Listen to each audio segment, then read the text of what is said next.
Hello students, today we are going to start our new book Footprint Without Feet, and we are going to discuss our first chapter. That's name is A Triumph of Surgery.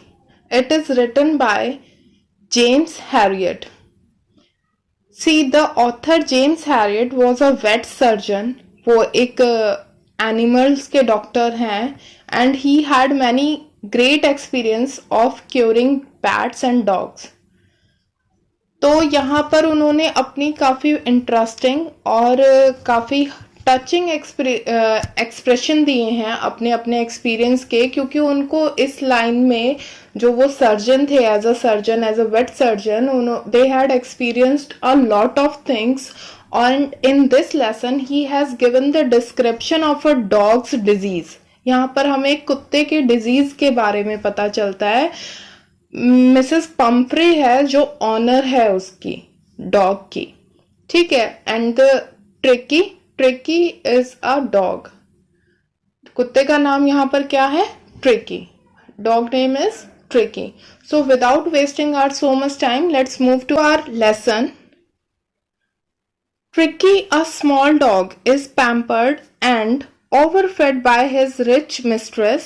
Tricky जो एक छोटा कुत्ता है उसको लाड प्यार करती है और बहुत ज़्यादा खिला देती है उसके मिस्ट्रेस, जिसका नाम हमें क्या पता चला है?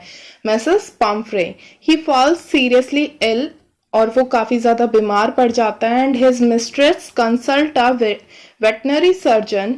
Does he perform an operation or does the dog recover? So let's find out. I was really worried about Tricky this time. मैं इस बार बहुत ज़्यादा चिंतित था ट्रिकी के बारे में. I had pulled up my car when I saw him in the street with his mistress. मैंने जब गली में उसकी मिस्ट्रेस के साथ किसको, ट्रिकी को देखा, तो मैंने अपनी कार रोक दी. हेयर जेम्स हैरियट हमें वो बता रहे हैं, ठीक है. तो and I was shocked at his appearance, और मैं काफी ज्यादा शॉक रहा उसकी अपीयरेंस को देखकर. He had become hugely fat like a blotted Suez with a leg at each corner. वो इतना ज्यादा मोटा हो चुका था कि फूले हुए कबाब की तरह लग रहा था. उसके दोनों कोनों पर जो है वो बहुत ज्यादा मांस लटक गया था, जिसमें जो उसकी टांगों की तरफ था. And his eyes blood shot and rheumy stared straight ahead and his tongue lolled from his jaws. और उसका क्या हुआ था? उसकी लाल आंखें हो चुकी थी और वो ऐसा लग रहा था कि कैसे क्या हो चुका हो, कि बहुत ज्यादा भारी भरकम सा हो चुका हो, और उसकी लाल आंखें बिल्कुल सामने एक तरह से टकटकी लगाए हुए सीधी देख रही थी, और उसके जबड़ों के बीच में से जीभ जो है वो बिल्कुल बाहर आ चुकी थी. Mrs Pumphrey hastened to explain. Mrs Pumphrey ने बहुत जल्दी से एक्सप्लेन किया. क्या एक्सप्लेन किया? He was so listless mister Herriot. He seemed to have no energy. ये काफी ज्यादा लिस्टलेस सा, बेचैन सा दिखता है मिस्टर हैरियट. हैरियट को डॉक्टर को बताती है जो कि वेट सर्जन है. He seemed to have no energy. मुझे ऐसा लगता है जैसे इसमें बिल्कुल जान ही नहीं है. I thought he must be suffering from mall nutrition. मुझे ऐसा लगता है कि ये ना कुपोषण का शिकार हो गया. जिसको कम खाने को मिले, ऐसा कुपोषण बोलते हैं, माल न्यूट्रिशन. तो so I have been giving him some little extra between meals to build him up. मैं इसलिए जो है ना इसको खाने के बीच बीच में थोड़ा थोड़ा और कुछ भी देती रहती हूँ ताकि ये जल्दी से बिल्ड अप हो जाए. Some malt, cod liver and a bowl of Horlicks at night to make him sleep. Nothing much really. वो क्या कहती है कि मैं थोड़ी सी इसको, माल्ट होता है बेटा, माल्ट हम बोलते हैं बार्ली को, जो की जो बियर होती है वो दे देती हूँ. कॉड मछली दे देती हूँ, उसका मतलब कॉड लिवर ऑयल, मछली का तेल आता है कैप्सूल्स टाइप के, तो वो दे देती हूँ. और रात को वो ठीक से सो सके इसलिए एक बाउल भरकर उसको हॉर्लिक्स देती रहती हूँ, और इससे ज्यादा कुछ भी नहीं. And did you cut down on the sweet things as I told you? अब यहाँ पर मिस्टर हैरियट ने पूछा, और क्या आपने उसकी मिठाइयों में कमी करी है जैसा कि मैंने आपको बोला था? कहती, oh I did for a bit but he seems to be so weak I had to रेलेंट।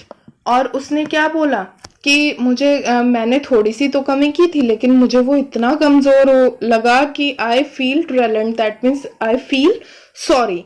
उसको काफी ज्यादा दुख हुआ। He does love cream cakes and chocolate so I can't bear to refuse him. और उसको जो है ना ये चॉकलेट्स वगैरह और केक्स वगैरह क्रीम वाले इतने ज्यादा अच्छे लगते हैं कि मैं उसको ना नहीं कर पाई। I looked down again at the I looked down again at the little dog that was the trouble। और मैंने फिर एक बार उस डॉग की तरफ देखा, वो परेशानी में था काफी ज्यादा। ट्रिकी जो है, Tricky's only fault was a greed. उसका ट्रिकी का सिर्फ एक छोटा सा फॉल्ट था कि वो काफी ज्यादा ग्रीडी था। He had never been known to refuse food. उसने कभी फूड को ना करना सीखा ही नहीं था। He would tackle a meal at any hour of the day और नाइट। वो किसी भी टाइम अगर उसको खाने के लिए मिल जाता था, चाहे दिन हो या रात हो, वो खा लिया करता था। और मैं and I wandered about all the things Mrs पॉम्फ्रे hadn't mention. और मैं उन सभी बातों को भी जानकर हैरान हुआ था कि जिनके बारे में मुझे मिसेस पॉम्फ्रे ने बताया भी नहीं था। Are you giving him plenty of exercise? उसने पूछा मिस्टर हैरियट ने कि आप इसको एक्सरसाइज करने को देती हैं? Well he has his little walks with me as you can see. आप जैसा कि आप देख रहे हैं ये मेरे साथ ही थोड़ा बहुत घूमता है। बट हॉकिन द गार्डनर, अब ये यहाँ पर गार्डनर का नाम आया हॉकिन, ठीक है, has been down with lumbago so there has been no ring throwing lately। तो वो जो है ना, वो आजकल जो है वो रिंग फेंकने वाला काम नहीं कर पा रहा है, इसलिए उसकी एक्सरसाइज नहीं हो गई है, क्योंकि हमारा जो है जो हमारा ये हॉकिन नाम का जो सर्वेंट है वो थोड़ा सा बीमार चल रहा है। आई ट्राई टू साउंड सर्व। मैंने थोड़ा सा उसके साथ कठोर होने की कोशिश करी। Now I really mean this. और मैंने बोला कि मैं जो है ना अब ये यकीन के साथ कह सकता हूँ, if you don't cut his food write down, अगर अभी आपने इसका भोजन जो है वो कम नहीं करा और give him more exercise, he is going to be really ill. और तो ये जो है ना, अगर आपने और इसके साथ एक्सरसाइज वगैरह नहीं करवानी शुरू करी तो ये बिल्कुल बीमार पड़ जाएगा। You must harden your heart and keep him on a very strict diet. आपको इसके साथ बिल्कुल कठोर होना पड़ेगा और आपको इसको एक मतलब सख्ती से बरतनी होगी, इसके साथ स्ट्रिक्ट रहना पड़ेगा। मिसेस पम्फ्रे रंग हर हैंड्स। मिसेस पम्फ्रे ने अपने हाथों को थोड़ा सा मरोड़ा। Oh I will mister Herriot, हाँ मैं ऐसा जरूर करूंगी। I am sure you are right but it is so difficult. मुझे यकीन है कि आप बिल्कुल सही कह रहे हो या आप बिल्कुल सही हैं, लेकिन ये मेरे लिए काफी ज्यादा कठिन होगा, बहुत ही ज्यादा डिफिकल्ट होगा।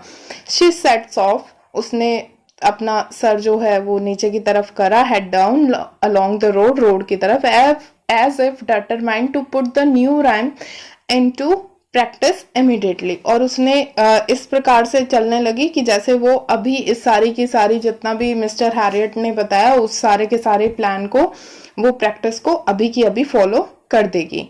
आई watched this progress with growing concern. Tricki was loitering along in his little tweed coat. तो अब यहाँ पर जो है हमें वो बताता है, I watched their progress with growing concern. मैंने उनकी तरफ काफी दिलचस्पी के साथ देखा। Tricki was loitering along in his little tweed coat. Tricki जो है वो लड़खड़ाता हुआ सा चल रहा था अपने छोटे से ऊनी कोट के अंदर। और he had a whole wardrobe of these coats. उसके पास बहुत सारे वार्डरोब्स, अलमारियां भरी हुई थी, for the cold weather and a rain coat for the wet days. He struggled on dropping in his harshness. उसने जो है मतलब उसको ये तो हमें पता चल गया कि उसके पास विंटर्स के लिए अलग थे और रेनी सीजन्स के लिए अलग थे, और वो इस तरीके से स्ट्रगल करता हुआ चल रहा था। आई thought it wouldn't be long before I heard, sorry, yes yes yes yes yes, He struggled on dropping in his harshness. I thought it wouldn't be long before I heard Mrs. Pumphrey. तो मैंने जो है जिस तरीके से वो बोझ से झुक कर चल रहा था, मैंने सोचा कि मैं जल्दी उसके बारे में कोई ना कोई न्यूज़ जो है वो मिसेस पम्फ्रे से ज़रूर सुन लूँगा. The expected call came with in a few days, और मुझे जल्दी ही जो मैं एक्सेप्ट कर रहा था वो कॉल मेरे पास आ गई. Mrs Pumphrey was distraught. Mrs Pumphrey काफ़ी ज़्यादा दुखी थी. Tricky would eat nothing. Tricky अब कुछ भी नहीं खा रहा था. Refuse even his favourite dishes. अब उसने अपनी फेवरेट डिशेज भी बिल्कुल रिफ्यूज करना शुरू कर दिया था. And besides he had bots of vomiting, और वो जो है बार बार उल्टियां कर रहा था. बॉट्स ऑफ वॉमिटिंग, बार बार उल्टियां करना. He spend all his time lying on a rug panting. Didn't want to go for walk, didn't want to do anything. अब वो हांफता रहता था, लेटा रहता था. वो ना तो सैर करने के लिए जाना चाहता था, ना ही वो कुछ और करने के लिए जाना चाहता था. तो I had made my plans in advance. मैंने पहले से ही अपने प्लान्स बनाकर रख लिए थे. The only ways was to get Tricky out of the house for a period. मैं सिर्फ ये चाहता था कि अब वो कुछ टाइम के लिए जो है यहाँ ट्रिकी जो है उस घर को छोड़ दे. एंड आई सजेस्टेड, और मैंने ये भी सजेस्ट किया क्या, and I suggested that to be hospitalized for about a fortnight to be kept under observation, और ताकि वो अंडर ऑब्जर्वेशन रहे और 2 वीक्स के लिए कम से कम वो उसको अस्पताल में एडमिट करवा दीजिए. द पुअर लेडी ऑलमोस्ट सून, वो जो बेचारी मिसेस पम्फ्रे जो हैं वो बिल्कुल बेहोश टाइप की हो गई थी. She was sure he would pine and die if He did not see her every day.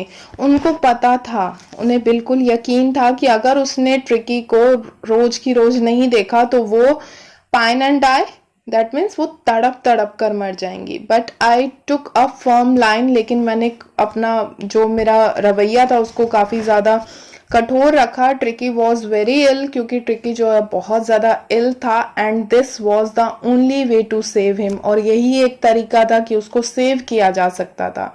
In fact I thought it best to take him without delay, और मैंने यही सोचा कि इसको जो है बिल्कुल डिले किए बिना ही इसको ले जाया जाए. Followed by Mrs. Pumphrey wailings, I marched out to the car carrying the little dog wrapped in a blanket. मैं छोटे उस डॉग को जो है कंबल में लपेटकर अपनी कार की ओर बढ़ा, और मिसेस पम्फ्रे जो है वो रोते हुए पीछे रह गई. The entire staff was roused and maids refused in and out, bringing his day bed, his night bed, favorite cushions, toys and rubber rings, breakfast bowl, lunch bowl, supper bowl. That means सारे staff को उसने एकदम से भगा दिया. सारी घर की जो उसके घर के नौकरानी जो थी, उसके दिन का बिस्तर, उसके रात का बिस्तर, उसके मनपसंद जितने भी कुशन्स थे, उसके जितने भी टॉयज थे, उसके जितने भी रबर ड्रिंक्स थे, उन सब को, उसके साथ में उसका ब्रेकफास्ट बाउल, उसका दोपहर के खाने का बाउल और उसका रात का बाउल, वो सारे का सारा वो लेकर आने की सोचने लगे. उसको अंदर बाहर उठाकर लेकर आ रही थी, बिकॉज वो ट्रिकी जो है वो बहुत ज़्यादा पैम्पर्ड था अपनी मिस्ट्रेस को के लिए. तो उसको काफ़ी लाड प्यार से पाला गया था वहाँ पर. तो वो क्या था, अब क्या बोलता है author, realising that my car would never hold all the stuff. जब उन्हें ये पता चला कि इतनी ज़्यादा चीज़ें मेरी कार में नहीं आ पाएंगी, I started to drive away. मैंने कार को चलाना शुरू कर दिया. एज आई मूव्ड ऑफ, जैसे ही मैं थोड़ा सा चला, Mrs Pumphrey with a despairing cry, Mrs Pumphrey जो है वो बहुत ज़्यादा निराशा के साथ रोने लगी. Through an armful of the little coats through the window, I looked in the mirror before I turn the corner of the drive. Everybody was in tear. और मैंने मिसेस पम्फ्रे को जो है निराशा के साथ वो रोने लगी, और मैंने कार की खिड़की में से उसने देखा कि उन्होंने भरे हुए कोट जो है ना वो अंदर फेंक दिए, जितने भी वो ले हुए थे. और जैसे ही मैं कोने से मुड़ने से पहले मैंने शीशे में से देखा तो सारे के सारे जो है रो रहे थे. Out of the road I glance down at the pathetic little animal gasping on the seat by my side. और इन सारों को मतलब बाहर सड़क पर जाकर मैंने उन सब की बजाय किसकी तरफ देखा, ट्रिकी की तरफ जो मेरी सीट पर मेरे साथ में बैठा था। I patted the head and Tricky made a brave effort to wag his jaw. Poor old lad, I said, you haven't a kick in you, but I think I know a cure for you. तो उसने क्या बोला है कि बेचारा बेचारा ये dog बूढ़ा सा, और मैं तुम्हारे अंदर लात मारने की भी इतनी ताकत नहीं है कि तुम लात मार सको, कि एक छोटी सी किक भी कर सको, लेकिन मैं ये सोचता हूँ कि मुझे तुम्हारा इलाज जो है पता है। So today we will discuss only the that much of portion of the lesson. In the next video हम आगे का करेंगे. Till then, take care of yourself. Thank you.